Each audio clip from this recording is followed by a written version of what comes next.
আমার স্বামী শহরে চাকরি করে, সেই সুবাদে সে শহরে থাকে আর আমি গ্রামের বাড়িতে শাশুড়ির সাথে থাকি। আমার শ্বশুর মারা গেছে গত 1 বছর আগে। আমার একটা মেয়ে বাবু আছে, ওর বয়স 9 মাস। আমার শাশুড়ির এক ছেলে এক মেয়ে, আমি তার একমাত্র ছেলের বউ। আমার ননদ, ওর বিয়ে হয়ে গেছে, ও ওর স্বামীর সাথে ঢাকায় থাকে।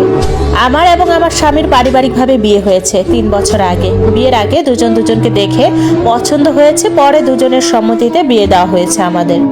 অন্যদিকে আমার স্বামী বর্তমানে ঢাকা একটি বসুন্ধরা গ্রুপে অফিস জব করে। মাসে মোটামুটি 30,000 টাকা বেতন পায়। আমার স্বামী ঢাকা ব্যাচেলর থাকে। আমার স্বামীর প্রতি আমার অগাধ বিশ্বাস এবং আমি তাকে অনেক ভালোবাসি। সে প্রতি 2 মাস পর পর বাড়ি আসে। এমনিতে আমাদের ফোনে কথা হয়, ভিডিও কলে, অডিও কলে। আমিও বিশ্বাস করতাম তাকে অনেক। আমি জানতাম সেও আমাকে অনেক বিশ্বাস করত। আর আমাদের যে খরচ দিত তা দিয়ে আমার এবং আমার শাশুড়ি ও বাচ্চার হয়ে যেত। আমরা বেশ খুশিই ছিলাম। আমার স্বামীর সাথে প্রতিদিন দিনে 2 থেকে 3 বার ফোনে কথা হতো, মাঝে মাঝে 1 বার হতো। আমি আমার স্বামীকে নিয়ে গর্ব করতাম। এভাবে চলতেছিল আমাদের সংসার জীবন। কিন্তু কিছুদিন যাবৎ আগে ওর সাথে রাতে কথা বলতাম, এখন আর রাতে ফোন দিলে বলে অফিসের কাজ বেশি, তাই ফিরতে 10টা-11টা বাজে, তাই বাসায় যেতে লেট হয়ে যায়, সকাল 10টার পরে কথা বলবো। তো আমি ওকে অনেক বিশ্বাস করতাম, তাই ভাবতাম হয়তো অফিসের চাপে রাতে ওর ক্লান্তি লাগে, এই জন্য রাতে এখন তেমন কথা হয় না।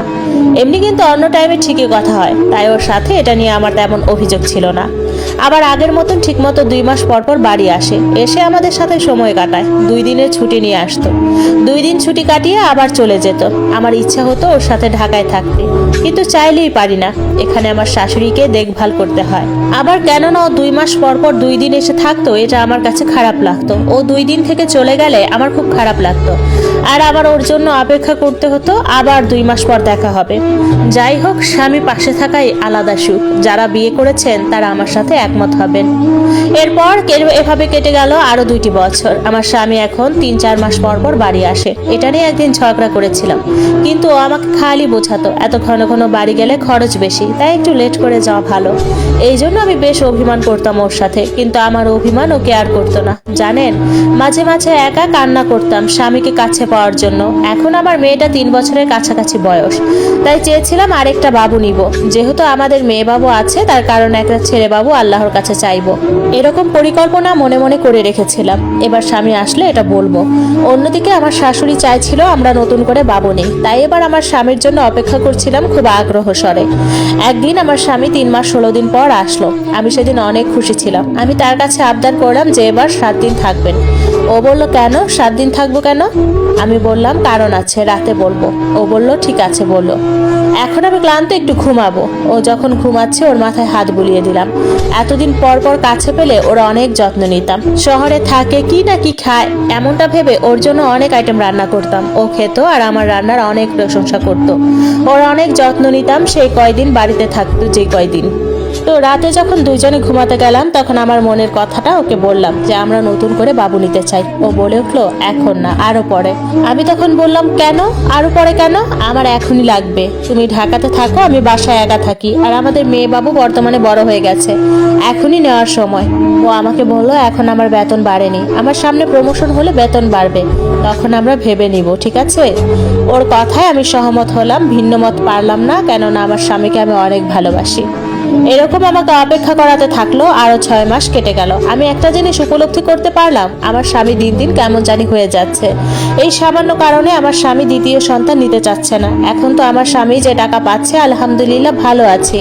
আমার কাছে সন্দেহ হতে থাকে আমার স্বামীকে নিয়ে, কেননা আগের মতো বাড়িতে কম আসছে এবং আমাকে কম ফোন দিচ্ছে। আমার স্বামী দ্বিতীয় সন্তান নিতে চাচ্ছে না। আমার মেয়ে বাবুর এখন 3 বছর চলছে, সেই হিসেবে দ্বিতীয় সন্তান নিতে চাচ্ছিলাম। আর আমার শাশুড়িও বলছে দ্বিতীয় সন্তান নিতে, কিন্তু আমার স্বামী সামান্য কারণ দেখিয়ে দ্বিতীয় সন্তান নিতে চাচ্ছে না। এটা আমার ভালো লাগেনি। আগে সে ঘন ঘন বাড়িতে আসতো, এখন সে 3 মাস পর পর বাড়ি আসে, তাও আসতে চায় না। আমি অনেক ফোন দিয়ে তাকে নিয়ে আসি, আগের মতো আমাকে ফোন দেয় না। আমাদের দুজনের ভেতরে দূরত্ব বাড়তেছে। আমি বাড়িতে থাকি, সে শহরে থাকে। আমি তাকে অনেক মিস করছি। আমি জানি না ইদানিং আমার স্বামী কেমন জানি বদলে গেছে। একদিন হঠাৎ আমি অনেক অসুস্থ হয়ে পড়লাম, তাই তাকে ফোন করে আমার অসুস্থতার কথা জানালাম। বললাম আমার অনেক জ্বর, শরীরটা অনেক দুর্বল লাগছে, তুমি ছুটি নিয়ে আসো, আর তোমাকে অনেক মিস করছি, আমার কিছু ভালো লাগছে না, প্লিজ তুমি ছুটি নিয়ে আসো। এগুলো বলার পর আমার স্বামী বলল, একটু কষ্ট করে ডাক্তার দেখাও, দেখো এখন অফিসে অনেক কাজ, ছুটি দিবে না, একটু ম্যানেজ করো। এটা বলে ফোনটা কেটে দিল। আমার চোখ দিয়ে অঝরে পানি ঝরছিল। আমার ছোট মেয়েটি আমার চোখ মুছে দিল আর বলল, বাবা খুব পচা, বাবাকে বকে দিব। এই কথা শুনে আমার আরো বেশি কান্না পেল। আমার স্বামীর সাথে তখন নতুন বিয়ে হয়। তখন বিয়ের 3 মাস পর আমার সামান্য সর্দি কাশি হয়েছিল। সে তখন আমার জন্য 3 দিনের ছুটি নিয়ে বাড়ি এসেছিল। তার 15 দিন আগে বাড়ি এসে গেছে। তখন আমি বলছি, মাত্র 15 দিন আগে বাড়ি এসেছো, এখন এই সামান্য কারণে বাড়িতে আসার দরকার নেই। ও আমার এই কথা শুনে তখন বলেছিল আমার বউ আগে চাকরি করে। এই কথা বলে সামান্য অসুস্থতার কথা শুনে চলে আসছিল। আর এখন আমি এত অসুস্থ তাও আসে না, অফিসের কথা বলে। ও লাস্ট বাড়ি এসেছিল 3 মাস আগে, তাও একদিন থেকে চলে গেছে। মনে হয়েছে আমাদের জন্য আসেনি, এসেছে দায়িত্ব পালন করতে। আমার দিন দিন অসুস্থতা বাড়তেছিল, তাই আমি আমার বাপের বাড়ি চলে যাই। অতি কষ্টে ছিলাম। বাপের বাড়ি এসেছি 7 দিন কেটে যায়, আমিও রাগ করে ফোন দেই না। ও মা, আমার স্বামীও ফোন দেয় না। এই দুঃখে আমি শুয়ে শুয়ে অনেক কেটেছি। বাপের বাড়ি চাইলে সবার সামনে কাঁদতে পারতাম না, আড়ালে লুকিয়ে কাঁদতাম। 7 দিন পর একদিন ফোন দিল, কিন্তু ফোন আমি রিসিভ করিনি। আমার ছোট মেয়েটা ফোন ধরেছে, ওর সাথে কিছুক্ষণ কথা বলে আমাকে ফোন দিতে বলছে, কিন্তু আমি ফোনে কথা বলিনি, কেটে দিয়েছি। আপনারাই বলেন, আমার এমন অসুখের কথা শুনে যে স্বামী 7 দিন ধরে ফোন দেয়নি, তার সাথে কথা বলা কি ঠিক হবে? জানেন, আমি আজ 1 সপ্তাহ ধরে কি পরিমাণ কষ্টে আছি তা আমি ছাড়া কেউ বুঝবে না। শুধু আমি না, যে কোনো মেয়ের সাথে এমন হলে সেও অনেক কষ্ট পাবে। তারপর আরো 7 দিন কেটে গেল, আমি তাকে ফোন দেই না, সেও দেয় না। আমি খালি একটা জিনিসই তখন ভাবছি, হঠাৎ এমন পরিবর্তন কেন আমার স্বামীর? আমি 15 দিন পর মোটামুটি সুস্থ হই। আমার শাশুড়ি মা আমাকে নিতে আসে। সে তো এত কিছু জানে না। আমি চলে গেলাম শাশুড়ি মায়ের সাথে। একদিন আমার শাশুড়ি মা বলল, বৌমা, তোমার এমন অসুখ হলো, সুজন কেন বাড়িতে আসলো না? আর 4 মাসের কাছাকাছি হয়ে যায়, সুজন বাড়ি আসে না কেন? শাশুড়ি মায়ের এমন কথা শুনে আমি কি জবাব দিব বুঝতে পারছি না। তখন আমি বললাম, আমি ফোন দিচ্ছি, আপনি কথা বলেন। আজ 17 দিন হয়ে যায় আমি আমার স্বামীর সাথে কথা বলিনি। আমি ফোন নাম্বার ডায়াল করে আমার শাশুড়ি আম্মাকে ফোনটি দিয়ে দিয়েছি। শাশুড়ি আম্মা ফোনে তার ছেলের সাথে কথা বলছেন। শাশুড়ি আম্মা জিজ্ঞেস করে, কিরে সুজন, 4 মাসের কাছাকাছি হয়ে যায়, তুই বাড়ি আসিস না? আর তোর বউ আজকে 15 দিন যাবত অসুস্থ ছিল, তুই কোনো খোঁজ খবর নিলি না ঠিক মতো, এমনকি বাড়ি আসলি না, ঘটনা কি রে, কি হয়েছে?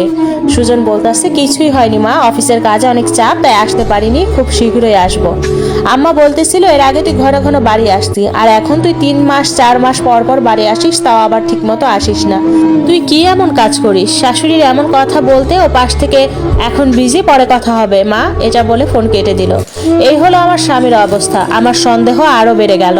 তাই একদিন আমি আমার ছোট ভাইকে সব খুলে বললাম। আমার ছোট ভাই ঢাকা থেকে পড়াশোনার পাশাপাশি টিউশনি করে। আমার ভাইকে বলার পরে বলল, আপু টেনশন করিস না, আমি দেখতেছি ব্যাপারটা।